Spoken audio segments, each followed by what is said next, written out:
बिस्मिल्लाहिर्रहमानिर्रहीम अस्सलामुअलैकुम। I am Khwaja Mohsin इनाम। स्टूडेंट्स, इस लेक्चर में हम रेशो फार्मूला के रेलेवेंट एक्सरसाइज 4.1 के प्रॉब्लम्स सॉल्व करेंगे। आइए शुरू करते हैं। Students, this is problem number 13 of exercise 4.1। Statement is find the points trisecting the join of A and B. A और बी को ज्वाइन करने वाले लाइन सेगमेंट को ट्राइसेक्ट करने वाले पॉइंट्स के कोऑर्डिनेट्स हमें मालूम करने हैं। स्टूडेंट्स, हम एक रफ डायग्राम बना लेते हैं ताकि हम समझ सकें कि हमें क्या करना है। हमें बताया गया है दो पॉइंट्स के बारे में। हम दो पॉइंट्स चूज कर लेते हैं, ए और बी। यहां पर हम फर्ज कर लेते हैं कि है पॉइंट ए और यहां पर है पॉइंट बी। इन दोनों पॉइंट्स को ज्वाइन कर लेते हैं।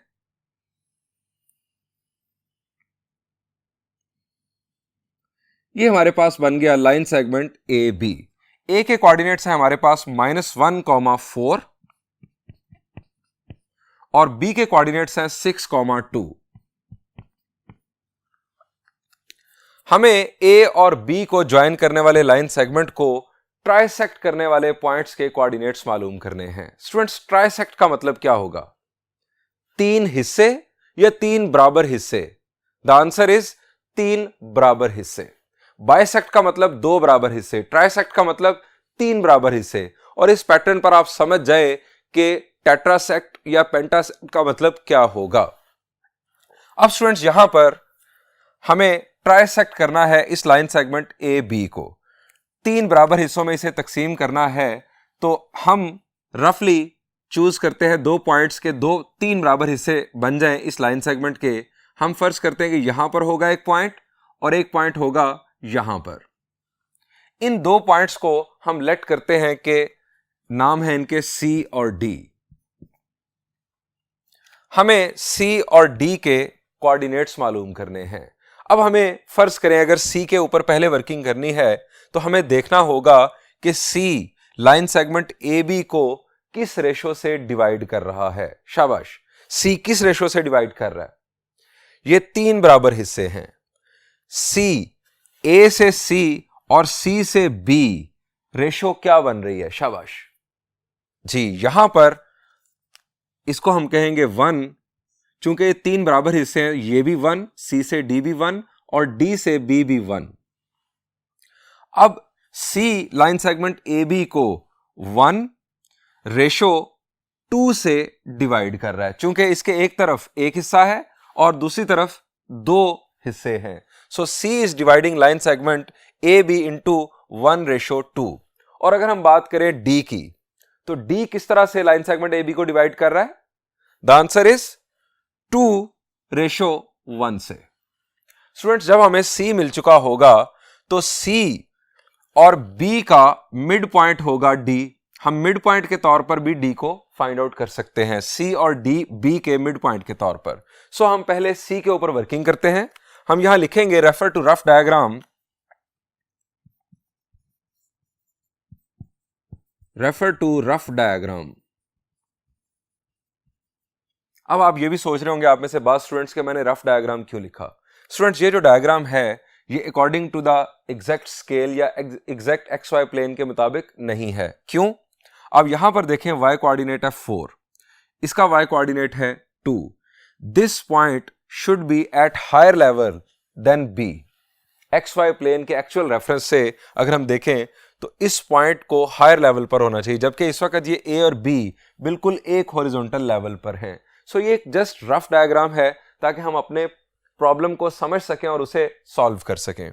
हमें एक्स वाई प्लेन बनाकर इतना टाइम इन्वेस्ट करने की जरूरत नहीं है। Refer to rough diagram. Let C and D trisecting join of A and B। C और डी ट्राइसेक्ट कर रहे हैं ए और बी लाइन सेगमेंट को। अब स्टूडेंट्स, पहले हमने सी पर वर्किंग करनी है। हम यहां लिखेंगे फाइंडिंग सी।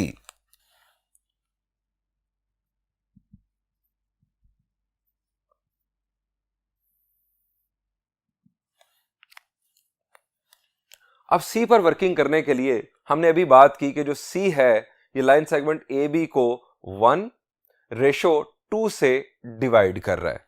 हम यहां लिखेंगे here C is dividing A B line segment in 1:2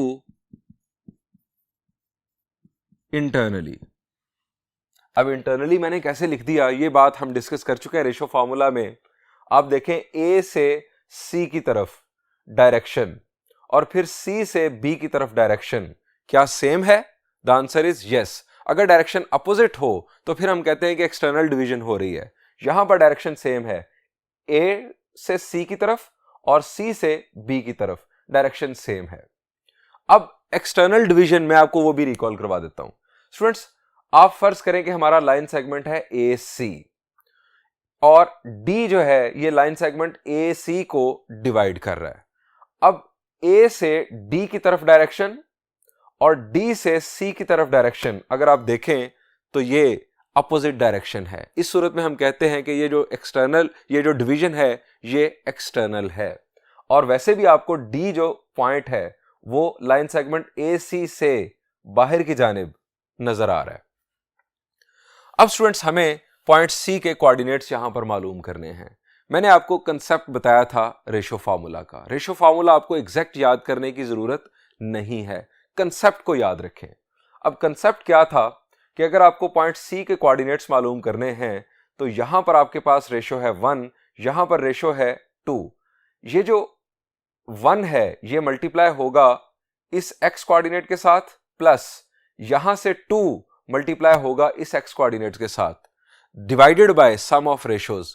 आपको पॉइंट सी का x कोऑर्डिनेट मिल जाएगा और यही लॉजिक आप यूज करेंगे y कोऑर्डिनेट के लिए। 1 into 2 plus 2 into 4 divided by 1 plus 2, ये आपके पास y कोऑर्डिनेट आ जाएगा। मैं यहां पर लिखता हूं c xy is equal to 1 into 6 plus 2 into 4, ये आपकी दूसरी ratio -1 divided by sum of ratios that is 1 plus 2 और दूसरी तरफ 1 into 2 y कोऑर्डिनेट के लिए plus 2 into 4 divided by 1 plus 2।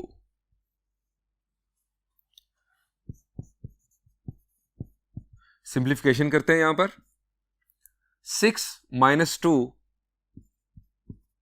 Divided by 2 plus 1 is 3 और यहां पर 2 plus 8 डिवाइडेड बाय 3।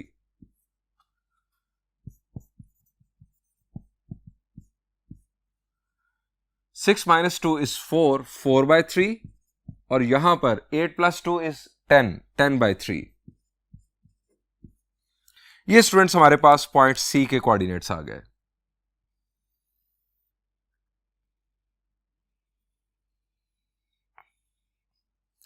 अब स्टूडेंट्स हम बढ़ते हैं पॉइंट डी की जानिब। पॉइंट डी को अगर हम देखें तो ये लाइन सेगमेंट ए बी को 2:1 से डिवाइड कर रहा है। सो सिंपल वर्किंग बिल्कुल इसी पैटर्न में हम लिखते हैं फाइंडिंग डी।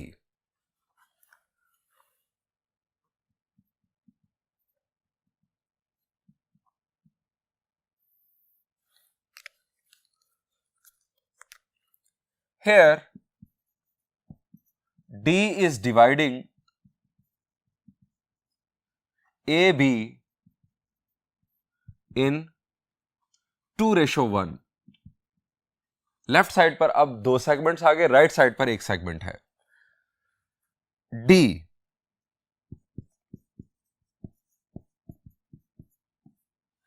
अब 2:1 से डिवीजन हो रही है तो हम लिखेंगे 2 into 6 plus 1 into -1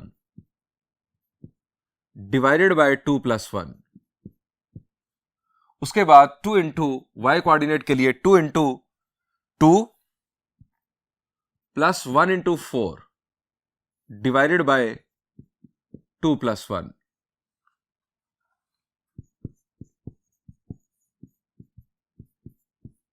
6 2s are 12, 12 minus 1 divided by 3, और यहां पर 2 2s are 4, 4 plus 4 is 8, 4 plus 4 divided by 3।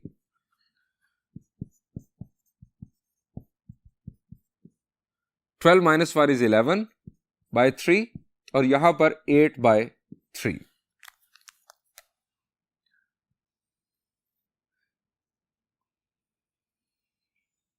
ये स्टूडेंट्स हमारे पास पॉइंट डी के कोऑर्डिनेट्स आ गए। पॉइंट डी के कोऑर्डिनेट्स के हवाले से मैंने आपको यह भी बताया था कि आप इसे सी और बी के मिड पॉइंट के तौर पर भी मालूम कर सकते हैं बआसानी। स्टूडेंट्स बढ़ते हैं इसी टाइप के एक और प्रॉब्लम की जानिब।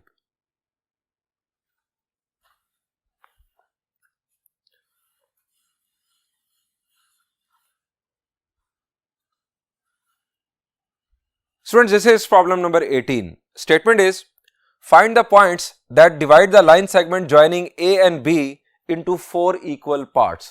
Students, यहां पर बात की जा रही है पॉइंट्स A और B की, इन दोनों को एक लाइन सेगमेंट ज्वाइन कर रहा है। हमें उन पॉइंट्स के कोऑर्डिनेट्स मालूम करने हैं जो लाइन सेगमेंट A और B को 4 इक्वल पार्ट्स में डिवाइड कर रहे हों। स्टूडेंट्स, इसकी भी रफ डायग्राम पहले बना लेते हैं।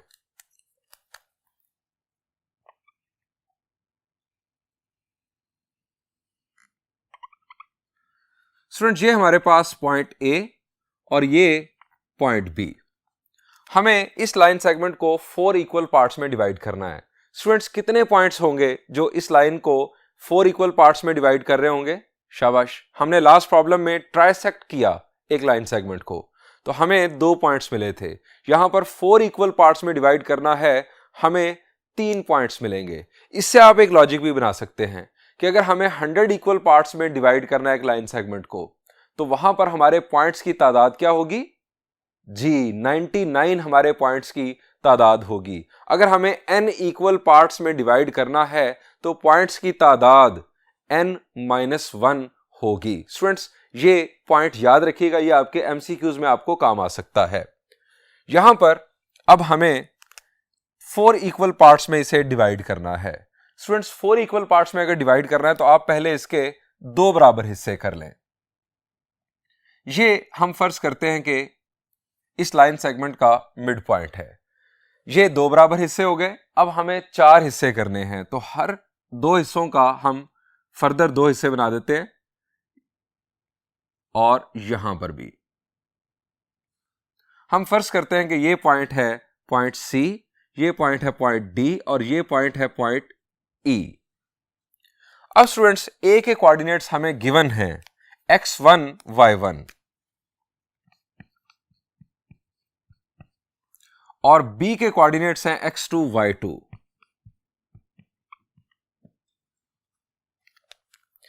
अब मेरा सवाल आपसे यह है कि point C line segment A B को किस रेशो से डिवाइड कर रहा है? शाबाश, लास्ट प्रॉब्लम हम सॉल्व कर चुके हैं, आपको यहां बताना चाहिए point C line segment A B को किस रेशो से डिवाइड कर रहा है।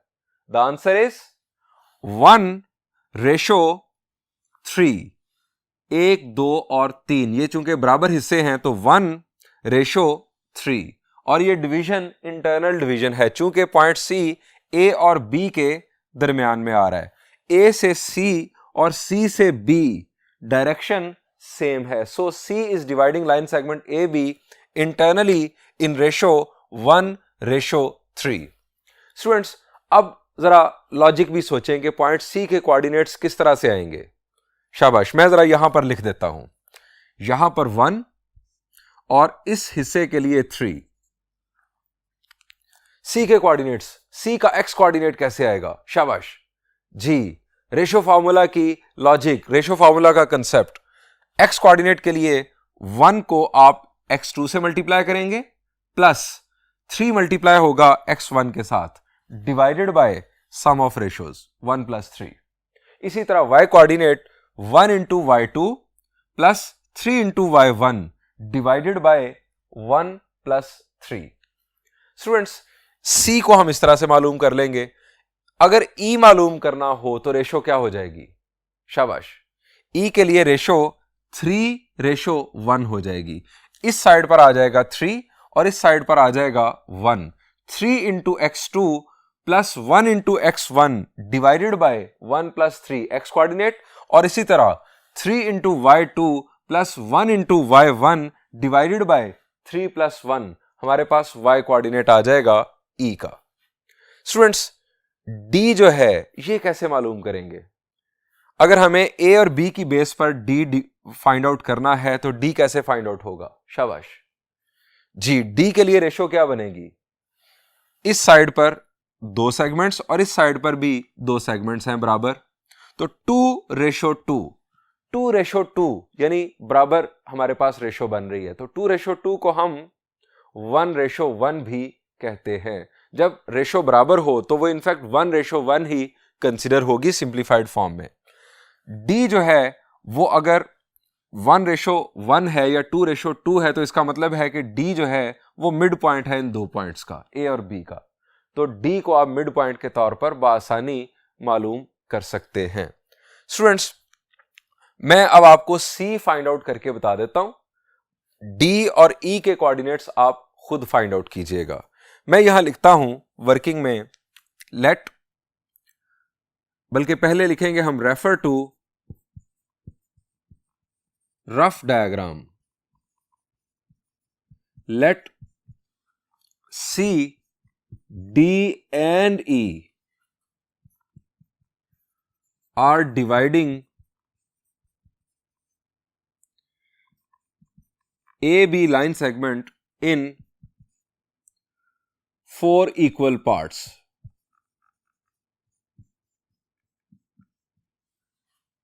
अब हम C को फाइंड करेंगे। हम यहां लिखेंगे finding C।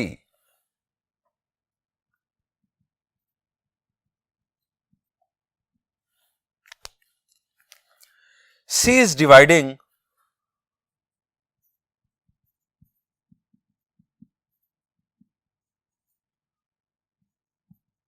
AB line segment in 1:3 internally. So,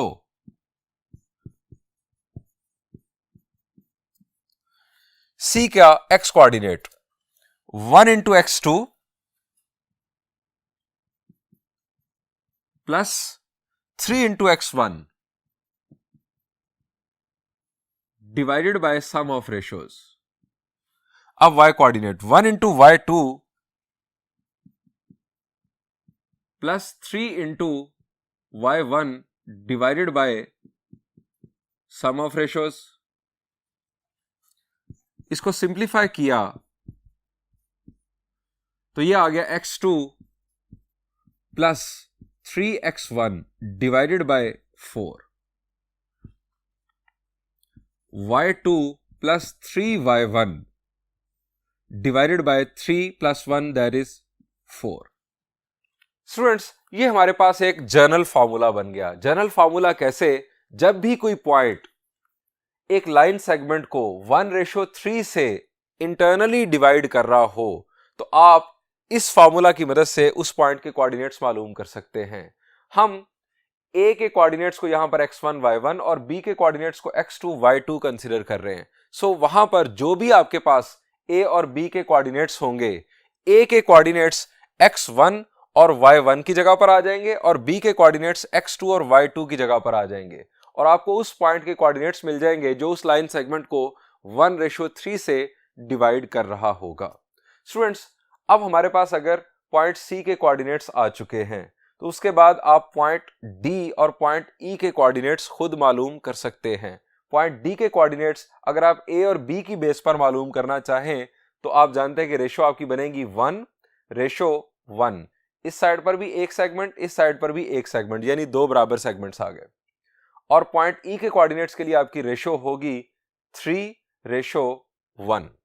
students, इसका जो रिमेनिंग जो हिस्सा है वो खुद सॉल्व कीजिएगा। मैं बढ़ता हूं एक और प्रॉब्लम की जानिब।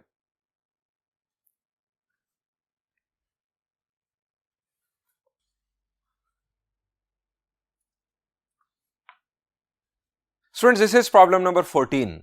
Statement is, find the point 3/5 of the way along the line segment from A to B. Students, पहले हम line segment from A to B बना लेते हैं, फिर देखते हैं कि ये प्रॉब्लम क्या चाह रहा है। ये हमारे पास पॉइंट A, ये पॉइंट B, पॉइंट A और पॉइंट B। स्टूडेंट, स्टेटमेंट है find the point 3/5 of the way along the line segment from A to B। हमें उस पॉइंट के कोऑर्डिनेट्स मालूम करने हैं जो from A to B 3/5 of the वे है। वो जो पॉइंट है वो A और B लाइन सेगमेंट को किस रेशो से डिवाइड कर रहा होगा? शाबाश, आपके ख्याल से 3:5। स्टूडेंट्स, आप गलत सोच रहे हैं। आप किस तरह गलत सोच रहे हैं, मैं सवाल को थोड़ा सा चेंज करके आपसे पूछता हूं, आप समझ जाएंगे। यहां पर लिखा है 3/5 ऑफ द वे। अगर मैं लिखूं half of the way, half of the वे, अब हाफ को आप इस तरह भी लिखते हैं, तो क्या रेशो 1:2 बन रही होगी? The answer is no. Half of the way का मतलब होता है इन दोनों पॉइंट्स को ज्वाइन करने वाले लाइन सेगमेंट का हाफ। वो पॉइंट हाफ ऑफ द वे होगा, मिड में होगा। अगर वो पॉइंट मिड में होगा तो रेशो क्या बन रही होगी? रेशो बन रही होगी 1:1। 1:2 नहीं बनेगी हाफ ऑफ द वे के लिए। इसका मतलब जब इस तरह से 1/2 लिखा होगा तो इसका मतलब यह है कि आप दो बराबर हिस्सों में तकसीम करें उस लाइन सेगमेंट को, और जो न्यूमरेटर में आपके पास नंबर है उतने हिस्से गुजरने के बाद आपका पॉइंट आ जाएगा। जब आप दो बराबर हिस्सों में तकसीम करेंगे तो इनफैक्ट आप मिड पॉइंट चूज करेंगे। अब एक हिस्सा गुजरने के बाद आपका वो पॉइंट P होगा जो half of the way from A to B होगा।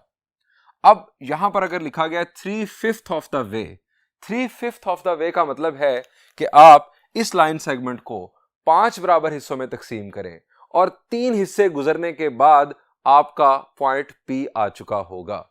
अगर आप इसे 5 बराबर हिस्सों में तकसीम करेंगे और 3 हिस्सों के बाद आपका पॉइंट आएगा तो एक तरफ 3 हिस्से और दूसरी तरफ 2 हिस्से होंगे, तो आपकी रेशो इनफैक्ट बनेगी 3:2। एक और आपको मिसाल देता हूं।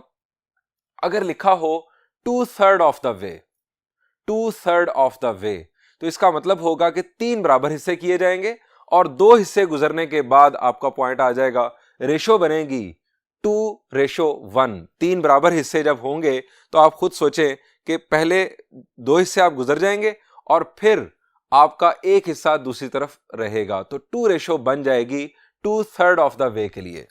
अब यहां पर 3/5 ऑफ द वे के लिए हम 5 बराबर हिस्से बनाएंगे। अब 5 बराबर हिस्से मैं एक पॉइंट यहां पर चूज कर रहा हूं, एक पॉइंट यहां पर, एक पॉइंट यहां पर और एक पॉइंट यहां पर। अब 1, 2, 3, 4 और 5 हमारे पास बराबर हिस्से बन गए। अब हमारा पॉइंट है 3/5 ऑफ द वे, 1, 2, 3। यहां पर हमारा पॉइंट C मौजूद है। आप इसे पॉइंट P भी कह सकते हैं, पॉइंट C भी कह सकते हैं, आपको सिर्फ अल्फाबेट चेंज करना है। अब स्टूडेंट्स, ये हमारे पास 3 और यहां पर हमारे पास है 2। 3:2 से वो इनफैक्ट पॉइंट डिवाइड कर रहा होगा इस लाइन सेगमेंट को। स्टूडेंट्स, ये बेसिक कंफ्यूजन होती है इस प्रॉब्लम को सॉल्व करते हुए स्टूडेंट्स को।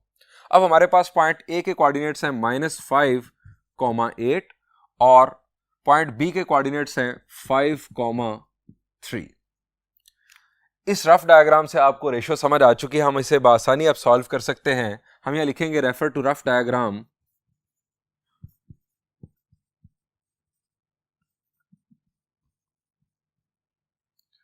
Late point C is 3/5 of the way, 3/5 of the way, 5 हिस्सों में से 3 हिस्से गुजरने के बाद हमारा पॉइंट C आ रहा है, is 3/5 of the way from A to B। A से B की तरफ जाते हुए 3 हिस्से गुजरने के बाद आ रहा है from A to B। So next board पर लिखते हैं C is dividing line segment AB in 3:2 internally. चूंकि पॉइंट C जो है ये A और B के दरमियान में आ रहा है, इनफैक्ट हम यहां लिखेंगे सो CXY. अब C के कोऑर्डिनेट्स हमें फाइंड आउट करने हैं. अपनी क्रॉस लॉजिक हम यूज करेंगे. X कोऑर्डिनेट के लिए 3 × 5 plus 2 × -5 divided by sum of ratios. इसके बाद 3 × 3 plus 2 × 8 divided by 3 + 2.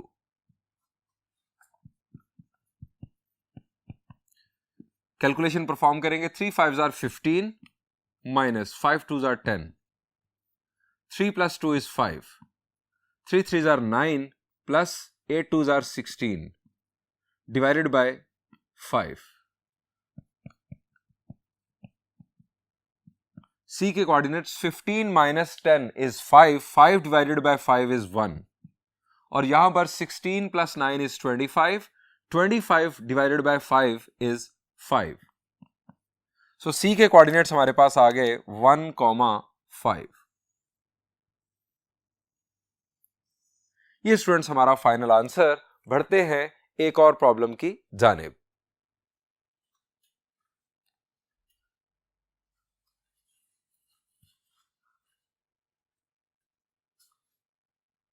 Students, this is problem number 15. Statement is, find the point P on the join of A and B that is twice as far from A as B is from A and lies. अब इसके बाद जो कुछ लिखा है वो मैं आपको अभी नहीं दिखा रहा हूं. स्टूडेंट्स, पहले बात करते हैं कि जो स्टेटमेंट हमें नजर आ रही है. Find the point P on the join of A and B that is twice as far from A as B is from A. Students, हमें पॉइंट P की लोकेशन में बताया जा रहा है कि point P twice as far from A है as B is from A. इस बात का मतलब क्या है? स्टूडेंट्स, इस बात का मतलब है कि B का A से जो डिस्टेंस है, P का डिस्टेंस उसकी निस्बत डबल है. दोबारा सुन ले, जितना B से A का डिस्टेंस है, P का डिस्टेंस उस डिस्टेंस से डबल है. अब मैं A और B आपको पहले दिखाता हूं. फर्ज करते हैं कि A और B इस तरह से हैं.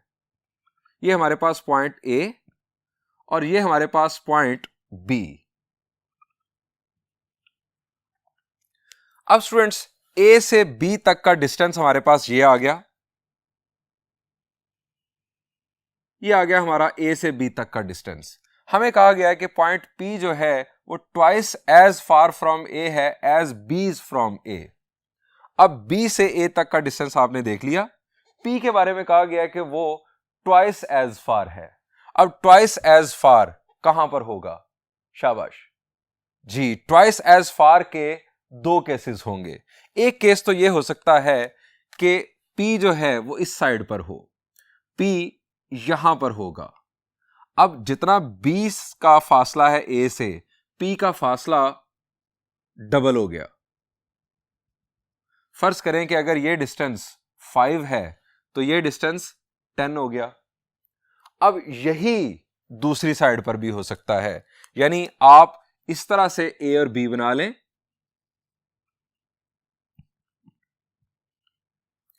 और P जो है जितना ये डिस्टेंस है इसका डबल आप इस साइड पर बना लें. P यहां पर है.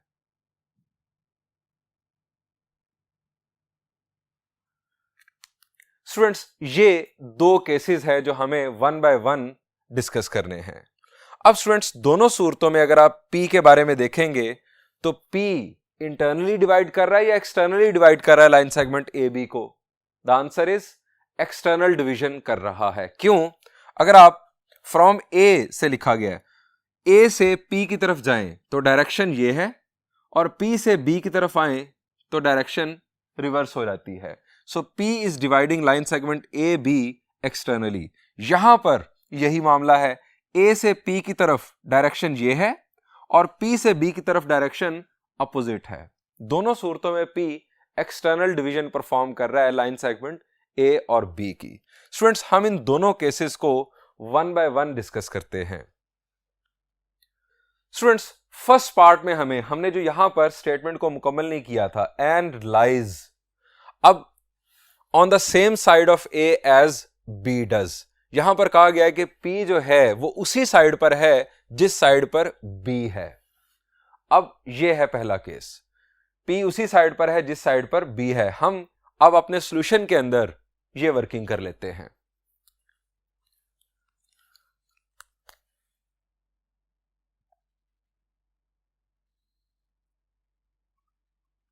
ये हमारे पास A, ये हमारे पास B। P is twice as far from A as B is from A। अब हम twice far बना लेते हैं P को, जितना डिस्टेंस ये है इतना ही डिस्टेंस हम आगे ले जाएंगे। यहां पर स्टूडेंट्स हमारे पास आ गया point P। P is twice as far from A as B is from A। अगर ये डिस्टेंस 1 है तो ये डिस्टेंस 2 होगा। अब स्टूडेंट्स, मेरा सवाल आपसे यह है कि P किस रेशो से डिवाइड कर रहा है। हमने ये भी बात कर ली कि P एक्सटर्नल डिवीजन परफॉर्म कर रहा है, लेकिन ये रेशो क्या बन रही है? शाबाश। A से P तक अगर हम इस तरह से शो करें, मैं रेड कलर में आपको शो करके दिखा रहा हूं, A से P ये दो सेम लेंथ के सेगमेंट्स हैं, तो ये हमारे पास बन गया 2, और फिर P से B ये हमारे पास 1। तो P is dividing line segment AB in 2:1 externally। ये हम यहां पर लिखते हैं,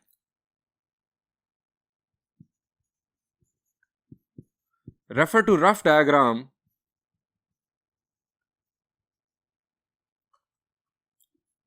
P is dividing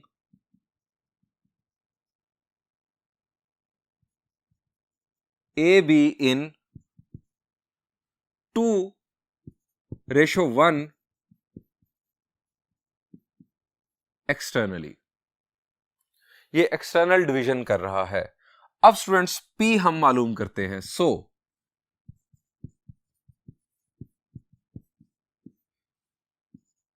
into A और B के कोऑर्डिनेट्स यहां पर लिख लेते हैं। A के कोऑर्डिनेट्स हैं 1,4 और B के कोऑर्डिनेट्स हैं 5,6।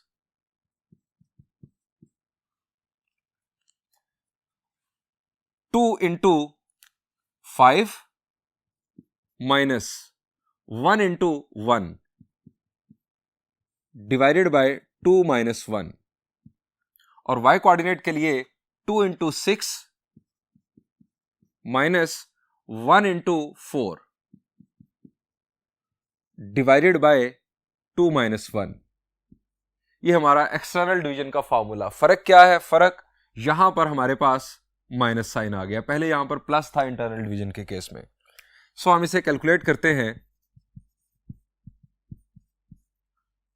2 5s are 10 minus 1 divided by 1। 2 6 are 12 minus 4 divided by 1। 10 minus 1 is 9 और 12 minus 4 is 8। ये स्टूडेंट्स हमारा फर्स्ट आंसर आ गया। पॉइंट P के कोऑर्डिनेट्स आ गए कि अगर पॉइंट P उसी जानिब हो जिस साइड पर B है। अब हम दूसरे केस की तरफ आते हैं। अगर पॉइंट P अपोजिट साइड हो, students this is second part, on the opposite side of A as B does. अगर P जो है वो B के अपोजिट साइड पर हो, तो इस सूरत में भी हम जो है वो अगेन एक रफ डायग्राम बना लेते हैं। यहां पर पॉइंट A, यहां पर पॉइंट B। पॉइंट A और B के कोऑर्डिनेट्स लिख लेते हैं 1,4 और B के कोऑर्डिनेट्स 5,6। अब ये फर्ज करें डिस्टेंस अगर 1 है तो P इसके अपोजिट साइड पर है, हम उसे अपोजिट साइड पर बना लेते हैं।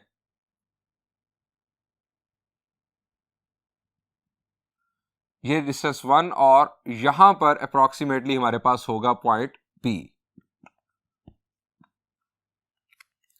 Refer to rough diagram.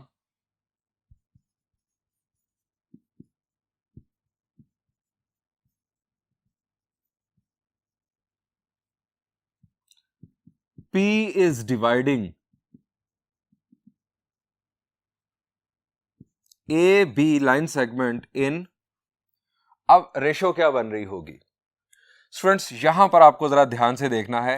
A से P की तरफ अगर हमने ये डिस्टेंस 1 कंसीडर किया फर्ज करें तो ये डिस्टेंस डबल है। P is twice as far from A as B is from A। अब ये डिस्टेंस डबल है तो ये तो हो गया 2।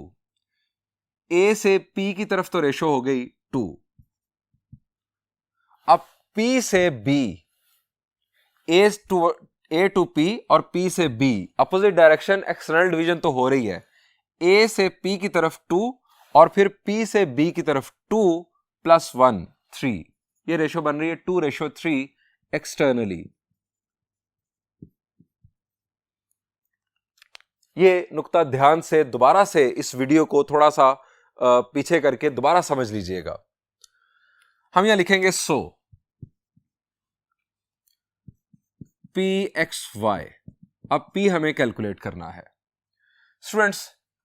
A से P की तरफ रेशो है 2। अब 2 जो है अगेन B के कोऑर्डिनेट्स के साथ मल्टीप्लाई होगा और जो 3 है वो A के कोऑर्डिनेट्स के साथ मल्टीप्लाई होगा, दरमियान में माइनस आएगा। 2 × 5 माइनस 3 × 1 डिवाइडेड बाय 2 - 3। अब y coordinate 2 × 6 minus 3 × 4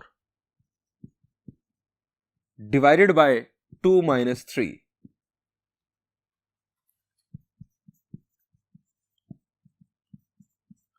2 5s are 10 - 3 divided by -1 और 2 6 are 12 - 12 डिवाइडेड बाय -1। अब स्टूडेंट यहां पर 10 - 3 is 7, 7 divided by -1 it will be -7 और 12 - 12 ये हो गया 0। 10 - 3 is 7, 7 डिवाइडेड बाय -1 is -7 और यहां पर आ गया 0। ये स्टूडेंट्स हमारे पास पॉइंट P के कोऑर्डिनेट्स हमें हासिल हुए। स्टूडेंट्स इसी पैटर्न पर एग्जाम्पल नंबर 3 आप खुद सॉल्व कीजिएगा। मैंने आपके लिए प्रॉब्लम सॉल्व कर दी है, एग्जाम्पल को समझना आपके लिए आसान होगा। यहां पर इस लेक्चर को एंड करते हैं। इंशाल्लाह नेक्स्ट लेक्चर में हम कुछ मजीद कंसेप्ट्स और उनके रेलेवेंट प्रॉब्लम्स डिस्कस करेंगे। Thank you and Allah Hafiz.